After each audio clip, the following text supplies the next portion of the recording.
Guys, the whole world can be your library.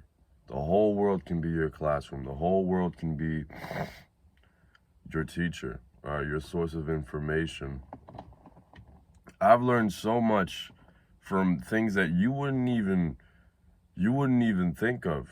Like a lot of what I learned from styling and from image and from presentation, even sometimes to the way I speak, comes from pro wrestling, from WWE, the sport that everyone says is predetermined, is fake, and don't even really like take that serious. I've learned so much just from that sport alone.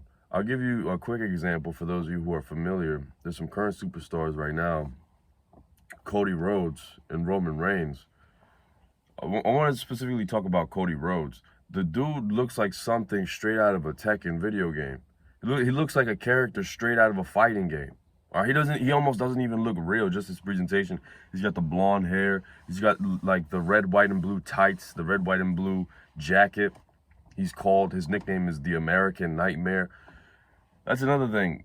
Like it's almost. I could imagine that's his alter ego. Because you gotta understand that at the end of the day, these are still people. I'm pretty sure his actual real name is Cody Runnels, or it might be Rhodes Runnels. But the American Nightmare, that's his alter ego. He steps into that. He wears the clothing, and he becomes someone completely different. Now he's able to step out in front of thousands of people and perform. Same thing with Roman Reigns. His actual real name is Joe Anoa'i, but his nickname, the Tribal Chief, I'll never forget. I even heard on a podcast with his manager, Paul Heyman, or his special counsel. He was talking to Rick Rubin, and he mentioned to Rick Rubin that they'll talk, and Paul Heyman will do this thing where he'll ask him, what did Roman Reigns have for breakfast today? And he'll answer, no, excuse me, what did Joe have for breakfast today? It's either Joe or Roman Reigns, like it's just his regular stage name. And he'll answer what he usually has. It might be, I don't know, some oatmeal, might be bacon, egg, and cheese, I don't know. But when he asks him, what did the tribal chief have for breakfast, his alter ego, it's a completely different response. It's like things like that you can learn from the benefits, excuse me, of having a different character to step into. Hamza, the self-improvement YouTuber who has taken YouTube over by storm, I'm pretty sure he is the top self-improvement YouTuber on this platform. I don't know who else is above him. He said himself, I don't remember the name of the video, I don't remember the name, but he said that he himself, like Hamza, wasn't the one who took over YouTube. It was his alter ego. What? What did I just say? His alter ego, cult leader Hamza. He would step into that, and it would even go as far as to him wearing the bathrobe. All right, wearing the bathrobe, and like once he'd wear the bathrobe, he'd like boom, he'd like tap into that. He'd tap into a different version of himself. It's not that like you're being someone that you're not. It's a different version of you, I'd say. All right, it's a different version. It could be you to a more exaggerated extent. It could be certain characteristics that you naturally have. You just exaggerate them. And like, I'm not telling you to go be obnoxious and go be if you're sometimes a dickhead. I'm not telling you to go be a mega dickhead. But there's certain things that people exaggerate, and it becomes like a different character that they can tap into, that they can step into, and that works and that helps a lot.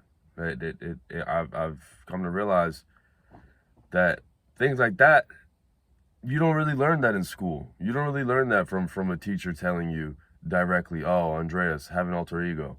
Nah, you learn that from just around you, from the people around you. I learned it off of YouTube and off of what I've loved ever since I was a kid, wrestling. The whole world is your library. There's a chapter in the book, The 50th Law, by 50 Cent and Robert Greene, called Reclaim Dead Time. No, it's not. That's not the name of it. No. I think it's. Ah, damn. I don't remember if it was a chapter or if it was a part of a chapter. But there's a concept of reclaiming dead time. All right.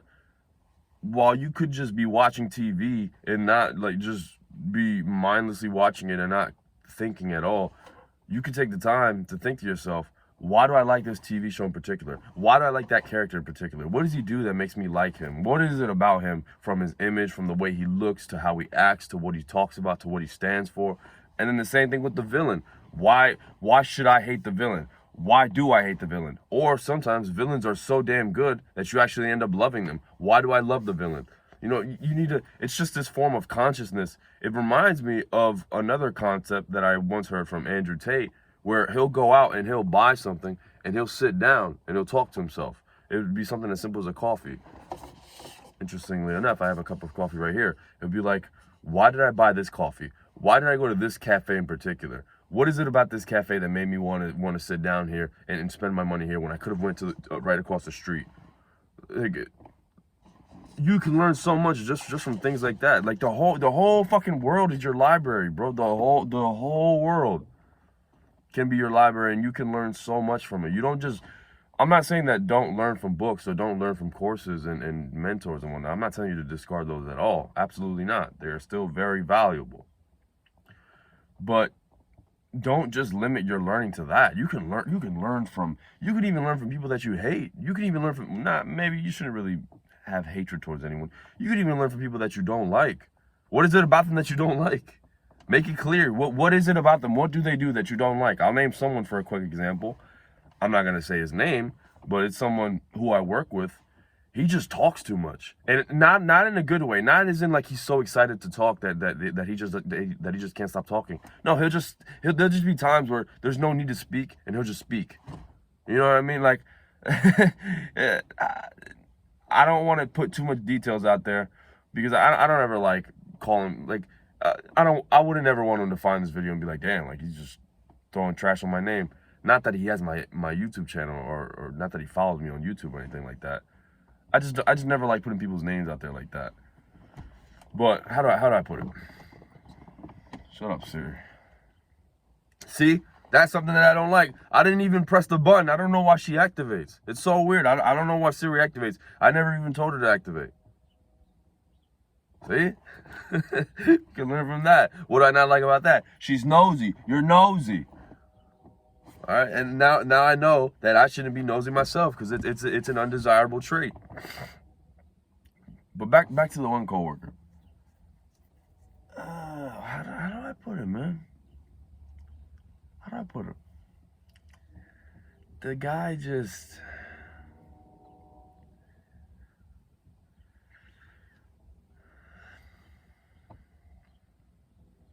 yeah, he just speaks more than necessary. But really, that's it. Like, I don't hate the guy. I don't think he's a terrible person. He just speaks way more than necessary.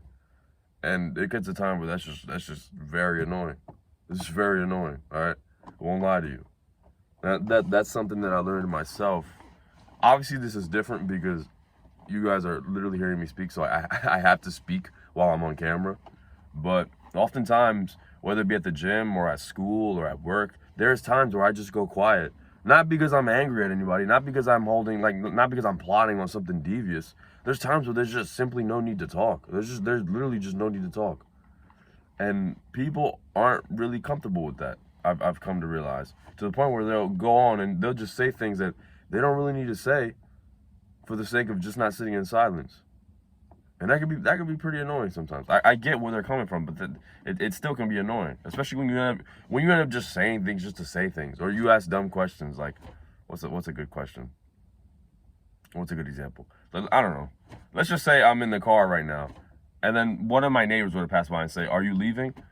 No, I'm gonna sleep. I'm gonna sleep here till tomorrow. Like, it'll be little things like that, like just for the sake of starting the conversation or keeping the conversation going. My point is that you can learn from everything, every little interaction that you have, every little one. And in a way, that's reclaiming dead time. Reclaiming dead time, because instead of just wasting time just mindlessly wandering through our life, you can actively learn from the good and the bad. Actively learn, brother. So yeah. Reclaim the dead time, bro. That's all I got. That'd be easy.